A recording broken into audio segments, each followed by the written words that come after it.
My ovaries just exploded.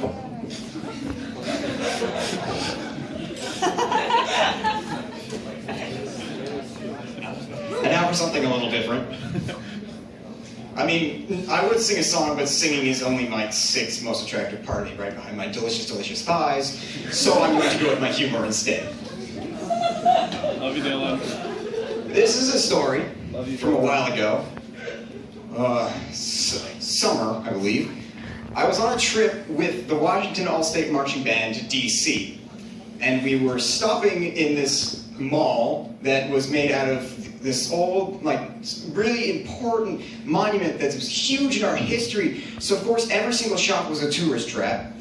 And so we're walking around, and of course there's the buy one, get seven free, and there's the we're going out of business due to the vote that happened 4.5 years ago. And on the second floor, there's the various assortments of all-American food, including Chinese, Japanese, and Mexican. And then you get to the point where there's this one place that actually had somewhat souvenir-y looking stuff. So me and my group of friends walk in. And upon walking in, we were immediately approached by this woman who is easily in her 40s. Really easily in her 40s.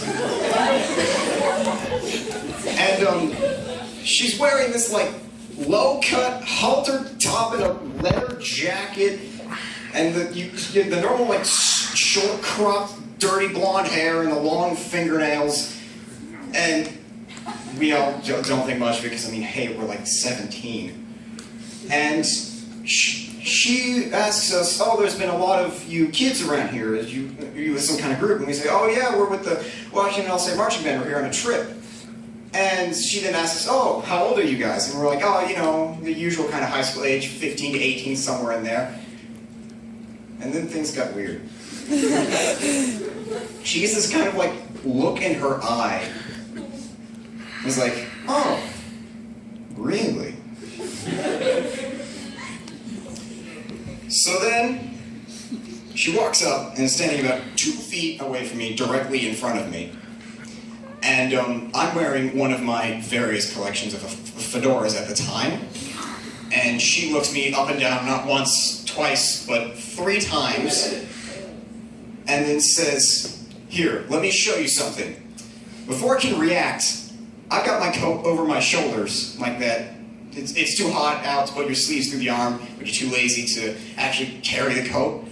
She then grabs me by my coat, both ends of the coat, so I now don't have control of my arms anymore, and starts to lead me to the back of the shop.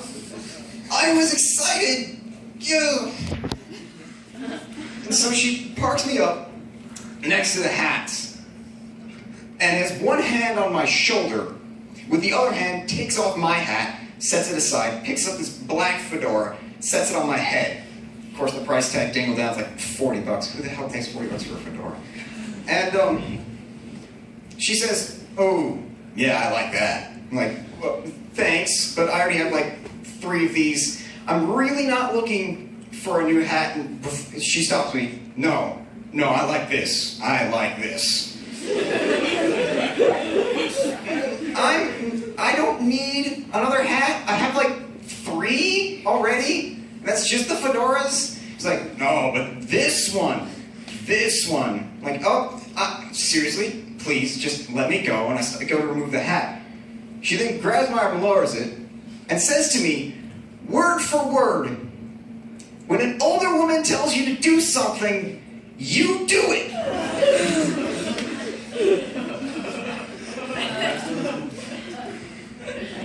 Yeah. So I then like start nodding, smiling, you know, the kind of evasive stuff, half turn. My friends, of course, are all on the other side of the shop, just laughing their goddamn asses off. One of them, after a minute or so, finally decides to feel courageous enough to step up and try to save me. And he's like, oh, you know, I kind of like this hat. How's this hat look at me? She pushes him away.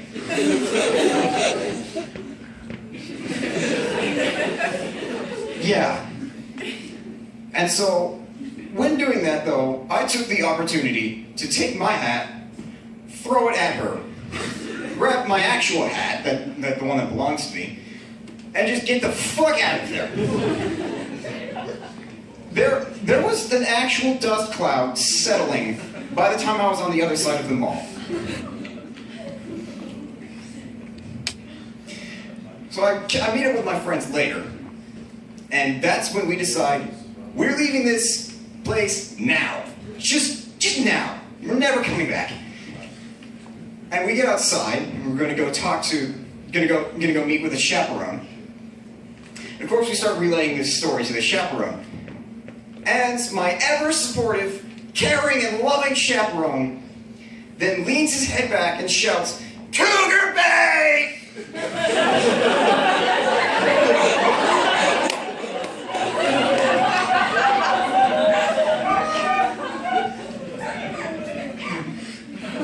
That was my nickname for the rest of the week.